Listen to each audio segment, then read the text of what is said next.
Hello दोस्तों, nursing वाला knowledge पे आप सबका स्वागत है फिर से एक नए टॉपिक में। तो आप लोग को ये पता है कि हम लोग ने ईएनटी स्टार्ट किया था अकॉर्डिंग टू आईएनसी सिलेबस के अकॉर्डिंग।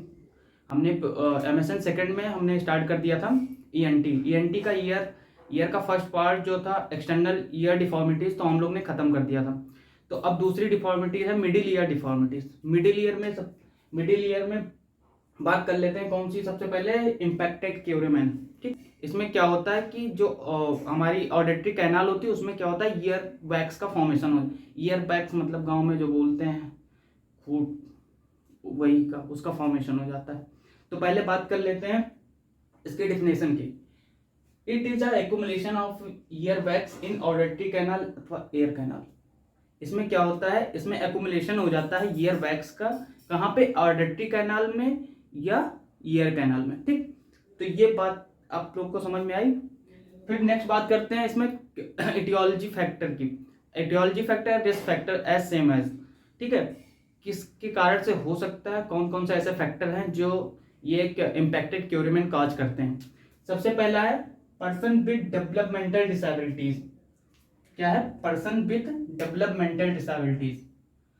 पर्सन को कोई डेवलपमेंटल जब या कंजेनाइटल एबनॉर्मलिटी होती है, जैसे एक कंजेनाइटल एबनॉर्मलिटी आप लोग ने पढ़ा होगा एनोटिया। ठीक है, ये एक डेवलपमेंटल डिसेबिलिटीज है। इसमें क्या होता है, एनोटिया में क्या होता है, ईयर पिन्ना जो होता है अब्सेंट होता है, जिसकी वजह से क्या होता है कि कोई डस्ट पार्टिकल इजिली चले जाते हैं, कोई बैक्टीरिया है, कोई फंगस है, कुछ भी क्या होता है, इसके ना रहने की वजह से क्या होता है, वो बैक्टीरिया फंगस बहुत जल्दी एंटर कर जाते हैं ईयर कैनाल के अंदर। ठीक, दूसरी चीज बात का ओल्डर एज अफेक्ट करता है, क्योंकि एज जैसे बढ़ती जाती है वैसे इम्यूनिटी भी घटती जाती है, इसका कारण भी हो सकता है। दूसरा, यूजिंग यूजिंग हियरिंग एड्स और ईयर प्लग्स। हियरिंग एड्स जो जिनको सुनाई नहीं देता, वो हियरिंग एड्स हमेशा परमानेंट 24 घंटे 24 आवर लगाए रहते हैं। और ईयर प्लग्स जो ईयरफोन होता है, नेक बैंड जो दुनिया ये सब लगा के रखते हैं, इसकी वजह से भी हो सकता है। ठीक, फिर pulling object in year bags. अब पुलिंग ऑब्जेक्ट इन ईयर, हम लोग ने फॉरेन बॉडी पढ़ा था, फॉरेन बॉडी में कोई भी ऐसा ऑब्जेक्ट जो हम कान के अंदर दिन भर डालते रहते हैं, उसकी वजह से भी हो सकता है। Anatomical defect that interfere removal of bags. Anatomical defect यही एनोटिया एग्जांपल ले लो, क्योंकि इसमें डेवलपमेंटल डिफेक्ट है, जिसके एनाटॉमिकल डिफेक्ट है, जिसकी वजह से क्या होता है, ईयर बैग्स को हम रिमूव नहीं कर पाते, पकड़ नहीं पाते, दिखता नहीं है कैसे रिमूव करें। ठीक, फिर अब बात कर लेते हैं क्लिनिकल मैनिफेस्टेशन की। इसके क्या क्या साइन एंड सिम्टम दिख सकते हैं आप लोग को। सबसे पहले ओटालजिया। अगर ईयर बैग्स कान के अंदर है तो ओटालजिया होना है। ओटालजिया क्या था, ईयर एक था, हम लोग ने पहले भी पढ़ चुके हैं एक्सटर्नल ईयर डिसऑर्डर में। एक दूसरी ईचिंग, अगर वैक्स भरा है तो उसमें क्या होता है, इन्फ्लामेशन होती है, बहुत सारे पड़े होते हैं, तो उसकी वजह से ईचिंग होने, सेबेसियस ग्लैंड प्रोड्यूस करती है का सीबम, जिसकी वजह से क्या होता है, ईचिंग होने लगती है। ईयर डिस्चार्ज होने लगता है। तीसरा, पार्शियल लॉस ऑफ हेयरिंग। अगर ईयर बैग्स भरा हुआ है तो कहाँ से तो सुनाई देगा, हल्का कम सुनाई देगा। दूसरी, बैड ऑर्डर फॉर्म। अगर वैक्स भरा है तो उसमें सड़ रहा है, गल रहा है, इन्फेक्शन काज कर रहा है, तो इसकी वजह से इसमें क्या होगा, ऑर्डर स्मेल करेगा, अजीब सी स्मेल आएगी। दूसरी, फीलिंग ऑफ फुलनेस, भरा भरा सा लगेगा कान के अंदर की कुछ भारी भारी सा लग रहा है। फिर डिफिकल्टी इन हियरिंग, हियर मतलब सुनने में क्या होगा, सुनने की क्षमता कम होती है, धीरे धीरे कम हो जाएगी। डिजीनेस, अगर पेन हो रहा है तो चक्कर तो आना ही है। हेडेक होता ही रहेगा, क्योंकि कोई चीज़ है कान के अंदर भरी है तो आप लोग को तो भारी भारी लगेगा। ठीक है, तो उसकी वजह से क्या होगा, सर में दर्द रहेगा।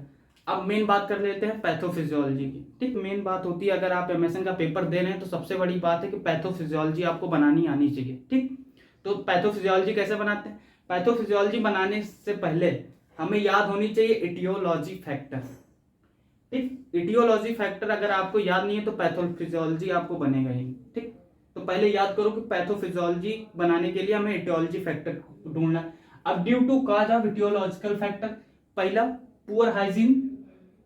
सबसे बड़ा कारण तो पुअर हाइजीन ही होता है कि कभी साफ ही नहीं करते ईयर बैग्स, कभी रिमूव नहीं करते कान को, कभी ध्यान ही नहीं देते पर्सनल हाइजीन पे। दूसरा, कट एब्रेशन स्कार्स। क्या हुआ, ईयर बैग्स निकाल लेते, उसी में क्या हुआ, लकड़ी कूच ली। ठीक, तो उसके बाद क्या होगा, इन दोनों कंडीशन के बाद क्या होगा, सेबेसियस ग्लैंड क्या करेंगी, प्रोड्यूस करेंगी सीबम को। ठीक।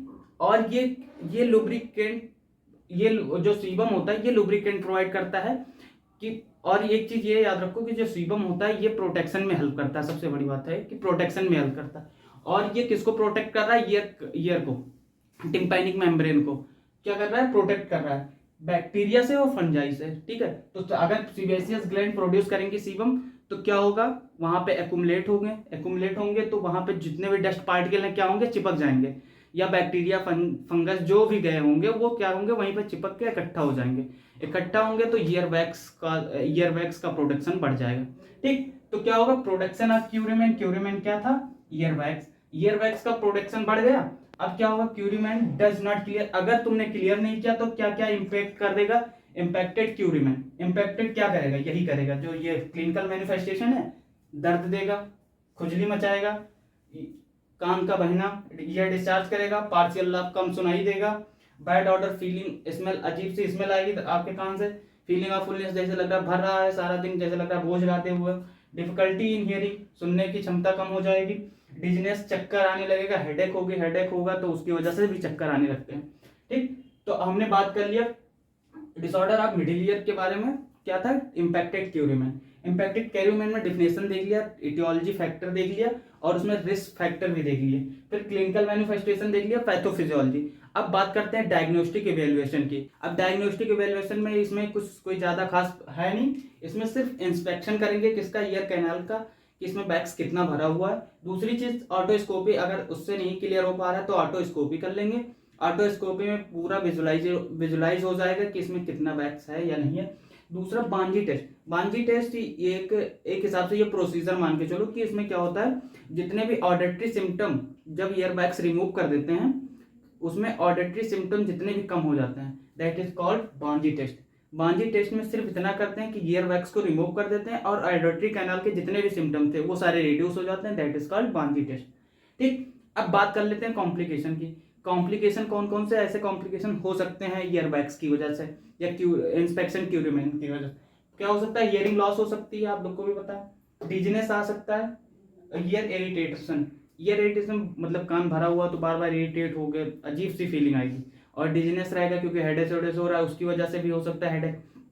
थर्ड, उसके बाद हियरिंग लॉस, क्योंकि भरा हुआ है, इंपैक्टेड बैग्स क्यूरिमेन भरा हुआ है तो क्या करेगा?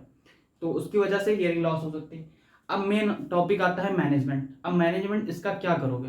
मेन चीज सबसे ज्यादा इसमें कोई ऐसा तो है नहीं कि इसमें बहुत सारे प्रोसीजर करने, प्रोसीजर कुछ नहीं करना है।